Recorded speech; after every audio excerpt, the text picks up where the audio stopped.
Hello बच्चों, स्वागत है आप सभी का आपके अपने चैनल गॉड क्लासेस पर। तो बच्चों, आज की जो क्लास है उसमें हम करने वाले हैं exercise 6.2 blood mathematics class 11 sequence and series से। तो इसका जो बेसिक कंसेप्ट था वो ऑलरेडी हम पिछली क्लास में डिस्कस कर चुके हैं। अगर आपने वो मिस कर दिया है, नहीं देखा है, तो कोई बात नहीं, उसके लिए आई बटन में मैं आपको लिंक दे रहा हूँ, वहाँ पर जाइए, देख लीजिए, सारे बेसिक समझ लो, प्रॉपर्टीज समझ लो उसकी, तो क्वेश्चंस आपके काफ़ी हद तक आसान हो जाएंगे समझने में। अब यहाँ पर बहुत सा कंसेप्ट ऐसा है जो क्लास 10th में आप लोगों ने किया हुआ है, तो हम फटाफट क्वेश्चंस यहाँ पर करने की कोशिश करेंगे। तो यहाँ पर जो सबसे पहला जो क्वेश्चन है जिसकी हम बात कर रहे हैं, तो यहाँ पर आपसे पूछता है कि भाई right the 10th term of each of the following sequence. आपको 10th टर्म यहाँ पर बतानी है। अब 10th टर्म आप कैसे यहाँ पर बताएंगे? 10th टर्म का फार्मूला क्या होता है? सीधा सीधा अगर मैं बात करूँ तो जैसे फर्स्ट सीक्वेंस है, फर्स्ट सीक्वेंस में पहली टर्म है -3, और डी जब आप निकालेंगे तो डी के लिए आप क्या करेंगे? सेकंड टर्म में से फर्स्ट टर्म माइनस करोगे। अब सेकंड टर्म क्या है आपके पास? -2 एंड 1/4। इसमें से आप माइनस करेंगे पहली टर्म को। पहली टर्म क्या हमारे पास? -3। तो ये जाएगा 4 2 8, 8 एंड 1 9, यानी -9/4, और यहाँ पर आ जाएगा +3। तो 4 3 12, 12 -9 3, तो ये आ गया आपके पास 3/4। तो ए हमारे पास आ चुका है, डी हमारे पास आ चुका है। अब आपको 10th टर्म निकालनी है। तो 10th टर्म निकालने का जो फार्मूला होता है, सीधा सीधा अगर मैं बात करूं तो ये बन गया a + 9d। कहाँ से बनता है? क्योंकि an का फार्मूला क्या होता है? a + n - 1d। तो a तो हमारे पास ये आ गया, और n की जगह क्या है यहाँ पर? 10। तो 10 में से अगर आप 1 माइनस करोगे तो क्या बचेगा? 9। तो अगर आप a 10 लिख रहे हो तो a + 9d लिख सकते हो, a 100 लिखना है तो a + 99d लिख सकते हो, a 20 लिखना है तो a + 19d लिख सकते हो। तो इस तरीके से हमने यहाँ पर लिखा, और a और d दोनों की वैल्यू हमारे पास है। a की वैल्यू -3 है और d की वैल्यू 3/4 है। तो यहाँ पर आपके पास बना क्या?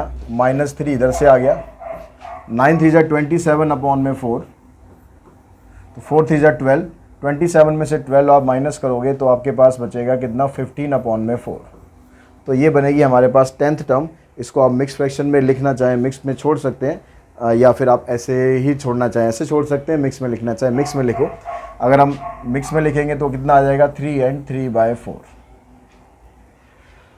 यहाँ पर कहता है find the 7th term from the end. यहाँ पर एंड से निकालना है आपको। तो एंड वाला फार्मूला क्या होता है? ये फार्मूला होता है l - n - 1d।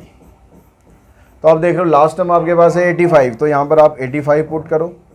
n का मतलब क्या है? कौन सी टर्म निकाल रहे हो आप? 7th टर्म निकाल रहे हो, तो 7 - 1 इंटू में d कितना आएगा? -2 में से आपको माइनस करना है -5 को, तो -2 + 5 यानी d आ गया 3। तो d की जगह आप यहाँ 3 पुट करो। तो 85 - 7 - 1 6, 6 3 = 18। इसमें से इसको माइनस करोगे तो आंसर आ जाएगा आपका 67। उसके बाद बात करते हैं हम नेक्स्ट थर्ड क्वेश्चन की। थर्ड क्वेश्चन में देखो, थर्ड में कहता है कि which term of the sequence is the first negative term. इस सीक्वेंस की कौन सी टर्म है जो पहली नेगेटिव टर्म बनेगी?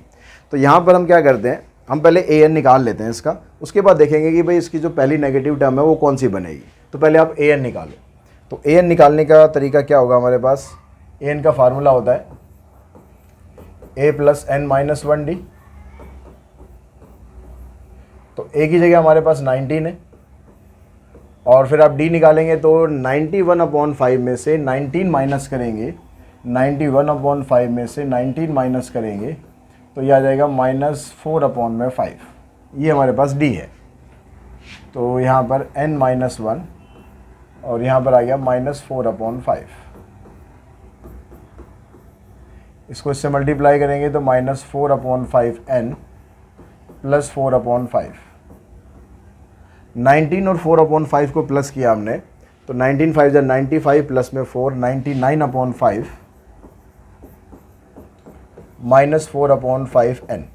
ये हमारे पास an आ गया। अब कह रहा है कि इसकी जो पहली नेगेटिव टर्म है वो कौन सी है। हम मान के चल रहे थे कि जो an है वो इसकी नेगेटिव टर्म है। इसका मतलब क्या हुआ? जो an की वैल्यू है वो कितनी होनी चाहिए? an की वैल्यू <0 होनी चाहिए, क्योंकि अगर वो नेगेटिव टर्म बनेगा तो <0 तो होगा ही होगा। तो आप an की जगह पर आप ये वैल्यू पुट कर दो, 99/5 -4/5n <0। इस 4/5n को उधर लेके जाएंगे, 5 से 5 कैंसिल हो गया, और इसको आप इधर लेकर आएंगे तो ये हो गया 99/4 ग्रेट n। अब यहाँ पर 99 को अगर आप 4 से डिवाइड करोगे तो मैं इसको ऐसे लिख लेता हूँ, n को मैं इधर लिख लेता हूँ, n is greater than 99/4।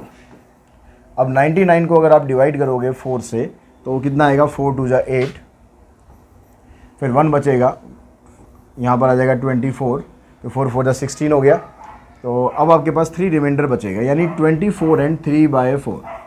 n की वैल्यू कह रहा है कि इससे बड़ी होनी चाहिए तब ये नेगेटिव टर्म में कन्वर्ट होगा। अब इससे बड़ी n की वैल्यू कौन सी होगी, n हमेशा जब भी हम काउंट करते हैं तो n हमेशा क्या किस में होना चाहिए, नेचुरल नंबर में होना चाहिए। जब काउंट करेंगे तो या तो 1 होगा या 2 होगा या 3 होगा या 4 होगा। ऐसा तो नहीं होगा कि 3.5 हो जाएगा 4.5 हो जाएगा, ऐसा तो नहीं हो सकता, नेगेटिव भी नहीं हो सकता है। तो n की जो वैल्यू आएगी वो हमेशा नेचुरल नंबर में आएगी। अब तो यानी इसका मतलब क्या हुआ, इससे अगली जो टर्म आएगी वो टर्म बनेगी हमारी 25th टर्म। तो 25th term is first negative term.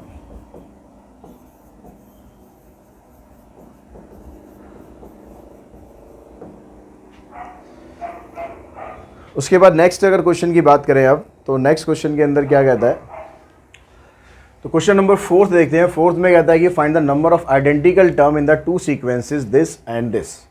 तो ये 2 अलग अलग हमारे पास सीक्वेंस है। इस सीक्वेंस के अंदर पूछ रहा है कि जो आइडेंटिकल टर्म है इसके अंदर वो कितनी है।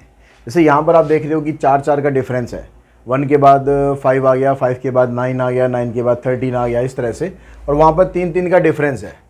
लेकिन इसके अंदर कुछ टर्म ऐसी हो सकती हैं जो टर्म दोनों के अंदर आ रही हो, वो इसके अंदर भी हो और इसके अंदर भी हो। ठीक है, यहाँ पर अगर हम सीक्वेंस को आगे बढ़ाएंगे तो कुछ ना कुछ टर्म हमें ऐसी मिल जाएंगी जो दोनों के अंदर आ रही है। तो वो कितनी टर्म ऐसी हैं जो आइडेंटिकल हैं, ये हमें फाइंड करना है। अब ये फाइंड करने के लिए आपको क्या करना पड़ेगा, पहले तो ये पता लगाना पड़ेगा कि इस सीक्वेंस में कितनी टर्म है और इस सीक्वेंस में कितनी टर्म है, यानी दोनों का nth टर्म का फार्मूला लगाकर, क्योंकि nth टर्म तो दोनों की दे ही रखी है। तो यहाँ पर 2 सीक्वेंस है, इसलिए मैं इसको मान लेता हूँ कि भाई इसके अंदर m टर्म है, इसके अंदर n टर्म है। तो यहाँ पर जो am है हमारे पास, जो पहला वाला सीक्वेंस है, उसमें से अगर हम am की वैल्यू ले तो वो है हमारे पास 197। अब a की वैल्यू निकालेंगे, फार्मूला क्या बनेगा इसका, a plus m minus 1d।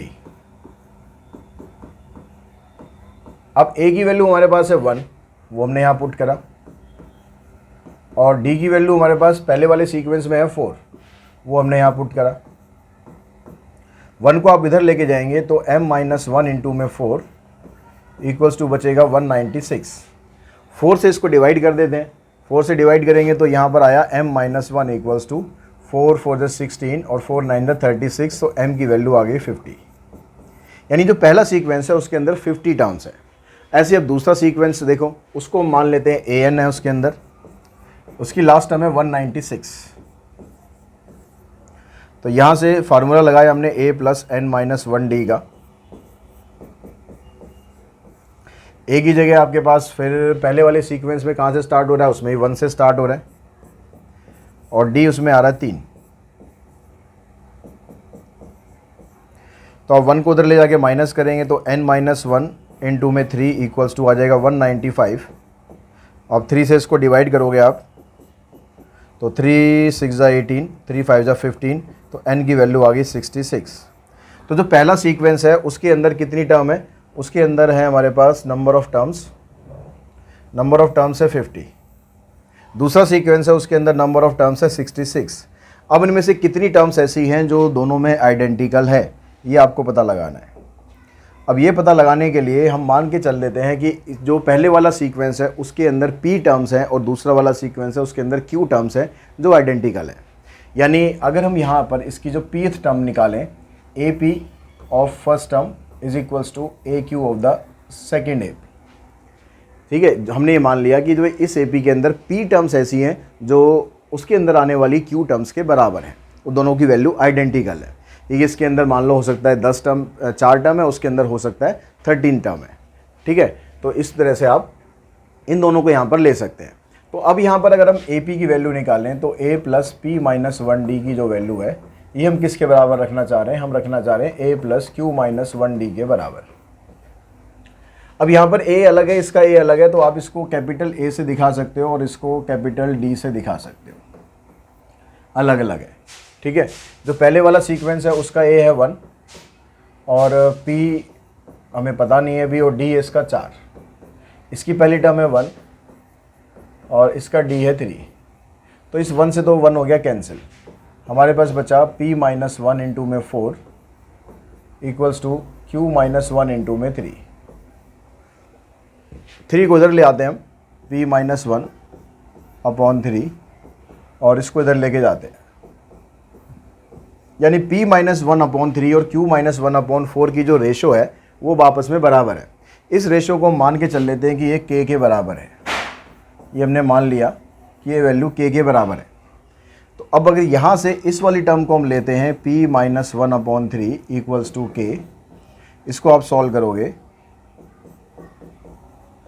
तो p की वैल्यू कितनी आएगी 3k प्लस 1।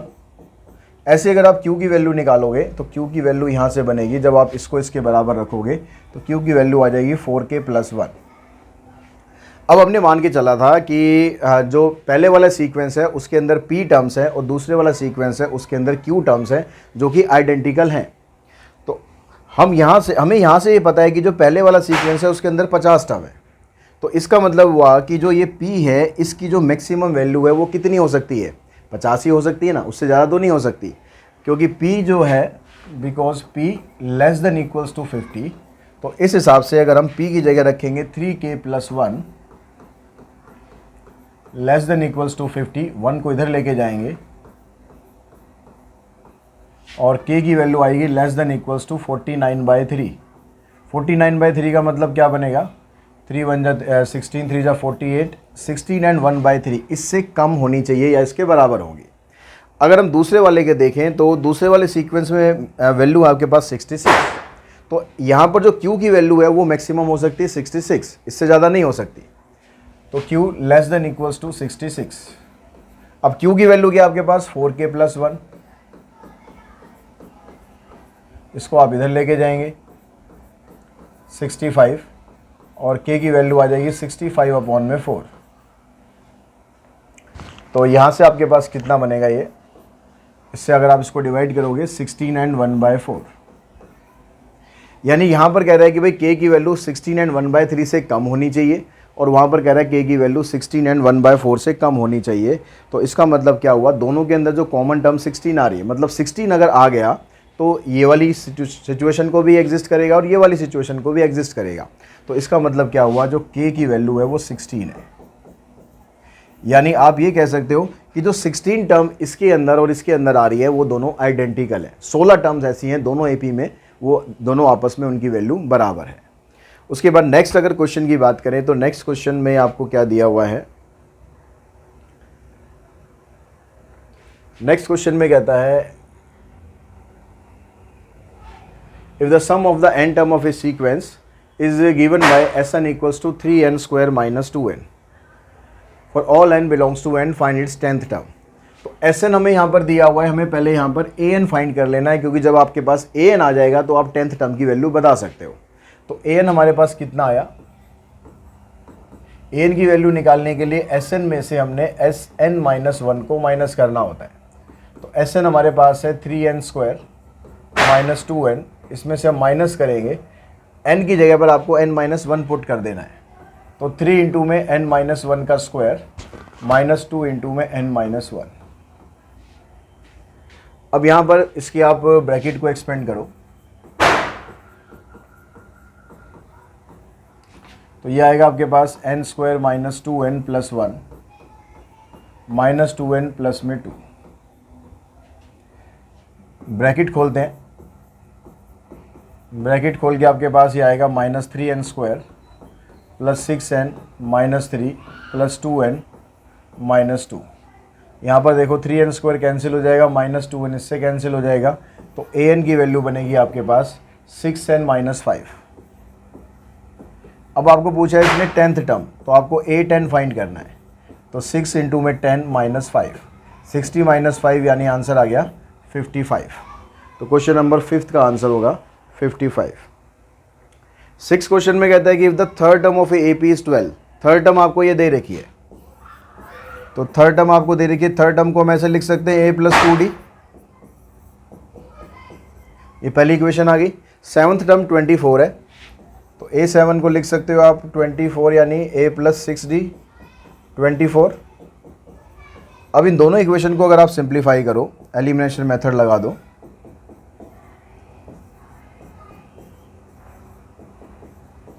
साइन कर दो चेंज, ये हो गया कैंसिल, इधर से आया -4d, इधर से आ गया -12, तो d की वैल्यू आपको मिल गई 3।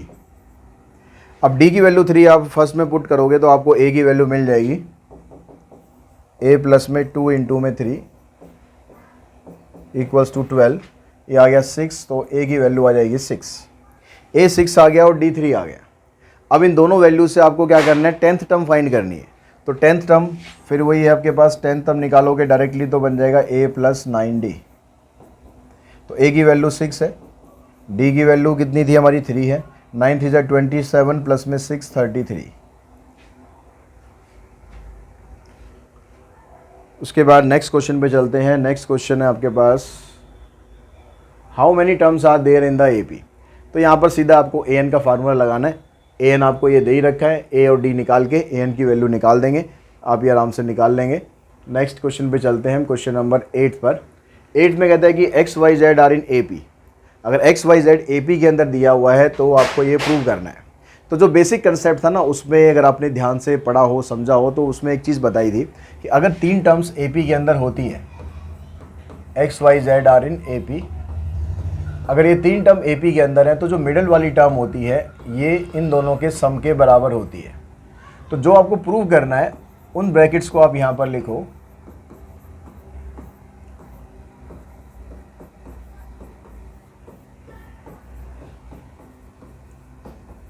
इन ब्रैकेट्स को आप यहाँ पर लिखो और यहाँ पर वैल्यूज पुट करो। अब वैल्यू जब आप पुट करोगे तो पुट करने पर क्या होगा आपके पास, आपने क्या करना है, यहाँ पर 2y की जगह पर वैल्यू पुट करनी है। अब 2y की जगह क्या आपके पास, 2y की जगह x प्लस जेड, तो यहाँ पर आ गया x plus Z minus Z, और यहाँ पर देखो x प्लस जेड आ रहा है, इस x प्लस जेड की जगह पुट कर दो 2y, और यहाँ पर 2y की जगह फिर से x प्लस जेड। तो ये वैल्यू आप यहाँ पर पुट करो। अब पुट करने पर आप देखोगे कि जो कौन कौन सी टर्म यहाँ पर कट रही है, इधर z से z कैंसिल हो गया, इधर x से x कैंसिल हो गया, x प्लस एक्स यहाँ से आ गया 2x, इधर 2y माइनस वाई ये आ गया y, उसके बाद z z ये आ गया 2z। अब इन सबको आप मल्टीप्लाई करोगे तो आंसर बन गया 4xyz। यही आपको प्रूव करना था यहाँ पर राइट हैंड साइड में, वो हमारा यहाँ पर प्रूव हो गया। अब अगर नेक्स्ट क्वेश्चन पे हम चलते हैं, क्वेश्चन नंबर 9 पर, तो उसमें आपको क्या दिया हुआ है, कहता है कि भाई x 2x plus 1 and 4x minus 1 are the first 3 term. तो ये पहली 3 टर्म आपको दे रखी है, चौथी टर्म आपको फाइंड करनी है। तो सीधा सीधा हिसाब है, x की वैल्यू फाइंड कर लो, उससे आपके 3 टर्म पता लग जाएंगी, चौथी टर्म निकाल लेंगे। अब आप x की वैल्यू कैसे फाइंड करोगे, अभी अभी जो हमने कंसेप्ट पढ़ा कि अगर 3 टर्म AP के अंदर है तो जो मिडल वाली टर्म है उसका डबल आप करेंगे तो वो बाकी दोनों के सम के बराबर होता है। तो यहाँ से आ गया ये 4x प्लस में 2, इधर से आ गया 5x माइनस 1, इसको इधर लाओगे, इसको इधर लाओगे तो x की वैल्यू आपको मिल जाएगी 3। अब x 3 आ गया तो टर्म्स क्या क्या बनी आपके पास, पहली टर्म होगी 3, दूसरी टर्म आ गई 3 2 6 प्लस 1 7, तीसरी टर्म आ गई 3 4 12 माइनस 1 11। तो यहाँ पर देखो 4 4 का गैप हो रहा है, तो फोर्थ टर्म आपकी क्या बनेगी 11 प्लस में 4 यानी 15। क्वेश्चन नंबर 6 में कहता है the first term and the last term of AP are this and this. First term का मतलब A1 हो गया और इसका मतलब लास्ट टर्म हो गया आपके पास AN। If the sum of the term is 36 then find the number of terms. A1 की वैल्यू आपको दे रखी है 1 और AN की वैल्यू दे रखी है आपको 11, और जो सम है ना इन सब का वो दे रखा है 36। तो आपसे पूछा जा रहा है यहाँ पर n की वैल्यू। तो यहाँ पर Sn का जो फार्मूला होता है ना दूसरे वाला n/2 a प्लस AN, आप ये पुट कर दो, क्योंकि Sn की वैल्यू हमारे पास है, n तो हमें फाइंड करना है, a की वैल्यू 1 है और इसकी वैल्यू 11 है। तो 36 इंटू में 2 72 आ गया, इधर से आ गया 12, 12 से आप इसको कैंसिल करेंगे तो n की वैल्यू आ जाएगी 6। उसके बाद चलते हैं क्वेश्चन नंबर 11 पे। 11th क्वेश्चन में कहता है कि आपको एक सीरीज़ दे रखी है और आपको उसका सम फाइंड करना है। अब सम फाइंड करने के लिए आपको n का पता होना ज़रूरी है कि n क्या है, और n आप कैसे निकाल सकते हो, n निकाल सकते हो आप an वाले फार्मूले से। तीनों क्वेश्चन के अंदर जो an है आपकी लास्ट वाली टर्म है। तो अगर मैं इसका थर्ड पार्ट कंसिडर करूं, बाकी दोनों आप निकाल के देख लेंगे, तो यहाँ पर आपको एक्चुअली n भी दे ही रखा है, यहाँ पर ये सीरीज़ का पार्ट नहीं है। यहाँ पर ये कह रहा है कि भाई ये सीरीज़ इस तरह से चल रही है और इसके अंदर 1000 टर्म है। तो जब आप Sn का फार्मूला लगाओगे तो ये वाला फार्मूला आप लगाएंगे n/2 2a + n - 1d। तो n की जगह हमारे पास 1000 है थर्ड पार्ट के अंदर, ठीक है। यहाँ पर n की जगह 1000 है। a की वैल्यू है 0.5, n - 1, n कितना है 1000 - 1,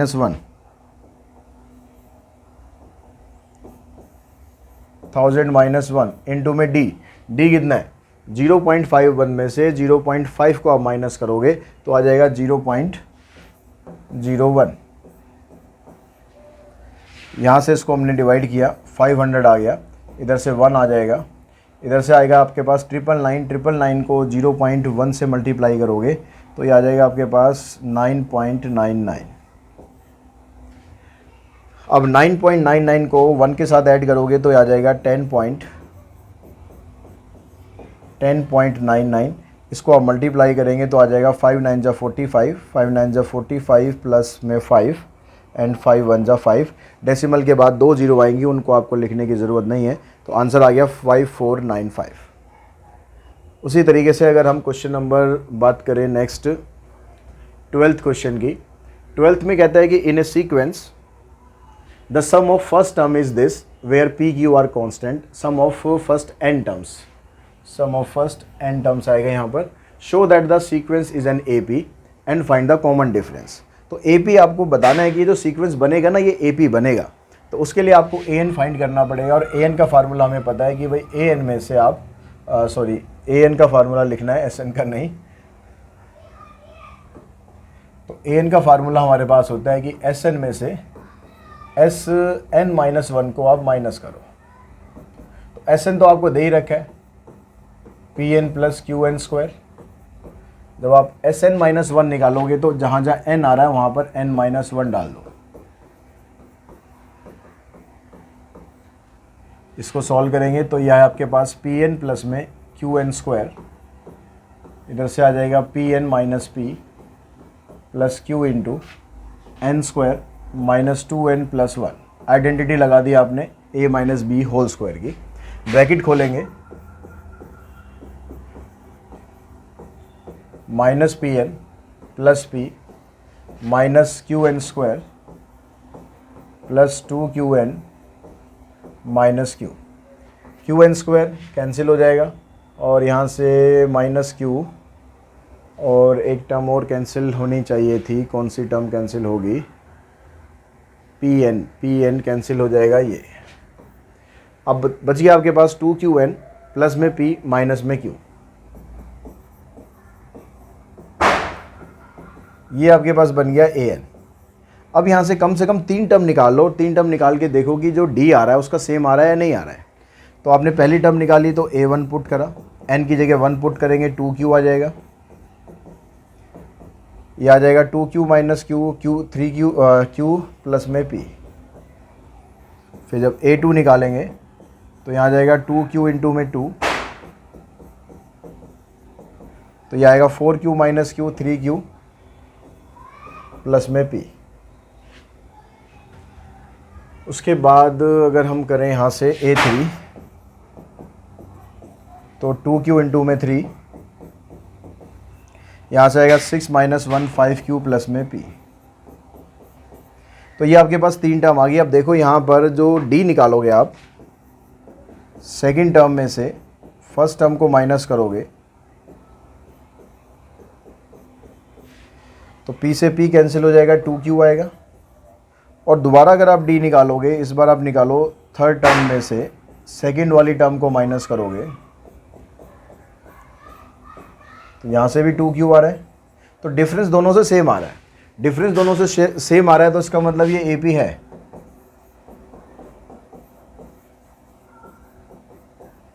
और अगर ये AP है तो फिर आगे कहता है कि इसका कॉमन डिफरेंस बताओ। वो ऑलरेडी हमने निकाल ही रखा है, d की वैल्यू आ जाएगी 2q।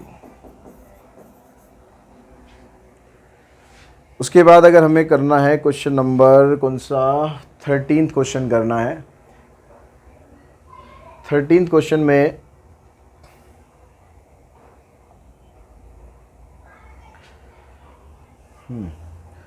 13th क्वेश्चन में आपको दिया हुआ है, इसने कहता है कि भाई show that the m plus nth and m minus 1th nth term of an AP is equal to twice the mth term. यानी इसका अगर हम सम करें am प्लस n टर्म का और am माइनस n टर्म का, तो ये बराबर होगा twice of mth term, only mth term. Question number है 13, चेक कर लेते हैं एक बार, ट्वाइस द mth टर्म। ठीक है, ये आपको प्रूव करना है कि ये इसके बराबर आएगा। तो जो लेफ्ट हैंड साइड है इसको हम लेके सॉल्व करते हैं।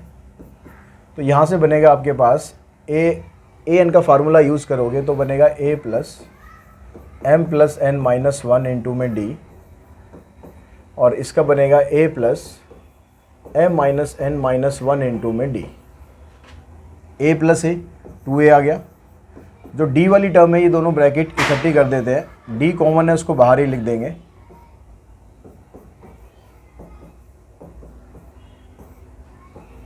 यहाँ पर देखो ये कट गया आपका n से n, तो ये आ गया 2a प्लस में 2m माइनस 2 इंटू में d। 2 इस पूरी इक्वेशन में से कॉमन निकालो, a प्लस m माइनस 1 बचेगा यहाँ पर 2 कॉमन निकालने के बाद। अब ये क्या बन गया आपके पास, ये बन गया mth टर्म का फार्मूला। तो यही आपको प्रूव करना था, ये आ गया राइट हैंड साइड के बराबर।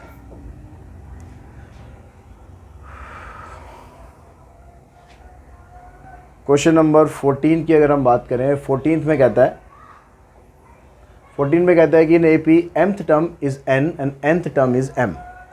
जो mth टर्म है वो हमारी n के बराबर है और जो nth टर्म है वो m के बराबर है। ठीक है, n m के बराबर है, m n के बराबर है, लेकिन m और n की वैल्यू बराबर नहीं है, ये भी आपको बता रहा है। ठीक है, तो कह रहा है कि भाई इसकी pth टर्म निकालो और m प्लस nth टर्म निकालो।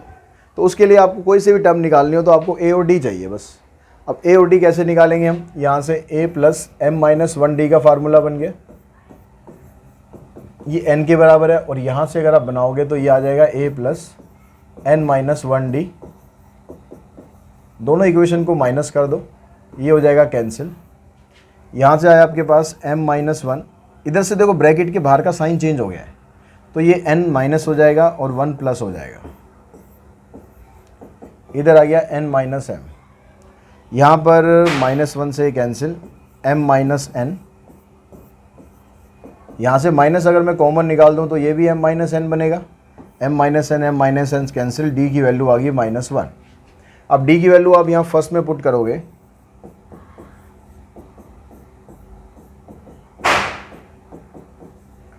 तो ये आ गया आपके पास -m प्लस में 1 इक्वल्स टू n। तो a की वैल्यू आ गई m प्लस n माइनस 1। ये a है और ये d है। अब आपसे पूछा है कि पहले में pth टर्म बताओ, तो pth टर्म मतलब AP बताना है, तो a plus p minus 1d। तो a की जगह तो पुट कर देंगे m प्लस n माइनस 1 और d की जगह पुट कर देंगे -1। तो इसकी आप ब्रैकेट ओपन करेंगे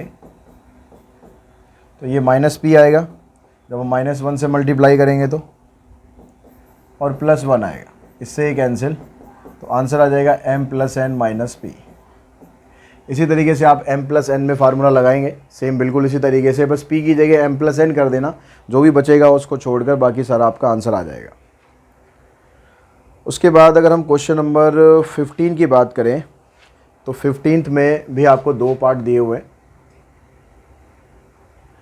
तो 15th में कहता है कि भाई a b c are pth qth and rth term respectively of an AP, prove that this is equals to 0 and this is also equals to 0। तो पहले में कह रहा है कि भाई a b c क्या है, pth टर्म तो है हमारी a, pth टर्म मानी AP। तो अब यहाँ से फार्मूला लगाओगे तो यहाँ पर कैपिटल A लिख लेना, क्योंकि स्मॉल a तो ऑलरेडी यूज़ हो रहा है। ये an का फार्मूला हमने लिखा, ये बराबर है a के, ये आगे फर्स्ट इक्वेशन। फिर आगे कहता है कि जो qth टर्म है ये बराबर है b के, तो यहाँ से आ जाएगा a plus q minus 1d equals to में b, ये सेकेंड टर्म आ गई। फिर कहता है a r जो है वो c के बराबर है, तो a प्लस r-1 इंटू में d इक्वल्स टू में c। अब आप क्या करो, जो आपको यहाँ पर प्रूव करना है उसके अकॉर्डिंग चलो। अब यहाँ पर कह रहा है कि आपको वैल्यू चाहिए b माइनस सी। b माइनस सी कब आएगा, जब आप सेकंड में से थर्ड माइनस करोगे। तो हमने क्या करा, सब्ट्रैक्ट करा थर्ड फ्रॉम सेकंड। तो सेकंड इक्वेशन ये आई और थर्ड इक्वेशन में a plus r-1 equals to C. इसको सब्ट्रैक्ट करेंगे, साइन चेंज करेंगे, ये कैंसिल हो जाएगा। और यहाँ पर जो ऊपर वाला है q-1 है, नीचे माइनस साइन आ गया तो ये बन जाएगा -r+1। इधर से आ गया b माइनस सी, ये कैंसिल। तो q माइनस r इंटू में d, इसकी वैल्यू आ गई b माइनस सी। तो b माइनस सी जो आपको यहाँ ब्रैकेट में था उसकी वैल्यू ये आ गई। अब यही पैटर्न अगर आप फॉलो करोगे तो आपको जो वैल्यू मिलती जाएगी, c माइनस ए की वैल्यू कैसे निकालेंगे, जब आप थर्ड में से फर्स्ट माइनस करेंगे। अब थर्ड में से फर्स्ट माइनस करेंगे तो यहाँ से बचेगा r माइनस पी, जैसे यहाँ पर था सेम पैटर्न चलेगा। ये वैल्यू आएगी c माइनस ए, और अगर आप फर्स्ट में से सेकंड माइनस करोगे तो आ जाएगा p minus q equals to a minus b. अब आपके पास ये जो तीन इक्वेशन आ रही है ना, तीनों इक्वेशन में से आपको जो वैल्यू मिली है इसको आप यहाँ पर पुट कर दो। तो हमारे पास क्या था, p इंटू में b माइनस सी, q इंटू में c माइनस ए, r इंटू में a माइनस बी। तो p, अब यहाँ पर जो पहली ब्रैकेट है b माइनस सी, उसकी वैल्यू पुट करो q माइनस r इंटू में d।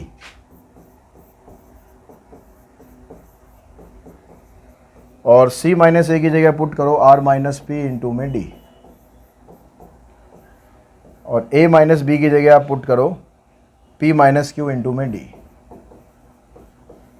अब d इन तीनों इक्वेशन के अंदर आ रहा है, d को बाहर निकालो, बाकी ब्रैकेट को सॉल्व कर दो। इधर से P Q minus P R, Q R minus Q P R minus Q R, minus Q R plus Q R minus P R plus P R minus P Q plus P Q. तो d into में 0, answer भी आ गया 0। तो इस तरह से आप first part prove कर देंगे और सेम बिल्कुल इसी तरीके से सेकंड पार्ट आपको प्रूव करना है। यहाँ पर वैल्यू पुट कर देना है q माइनस आर, यहाँ से q माइनस आर की वैल्यू निकालेंगे, d नीचे आ जाएगा तो इसकी जगह आ जाएगा b माइनस सी अपॉन में d। फिर आप जब d कॉमन निकालोगे नीचे आएगा 1 अपॉन d। बाकी सब कुछ इसी तरीके से ब्रैकेट सॉल्व करना है, वो भी कट पिटा के आंसर उसका 0 आ जाएगा। और आज की इस वीडियो में यहीं तक क्वेश्चन कर दें, काफ़ी लंबी एक्सरसाइज है, बाकी क्वेश्चन नेक्स्ट वीडियो में करेंगे। आज की इस वीडियो में इतना ही। Thanks to all of you.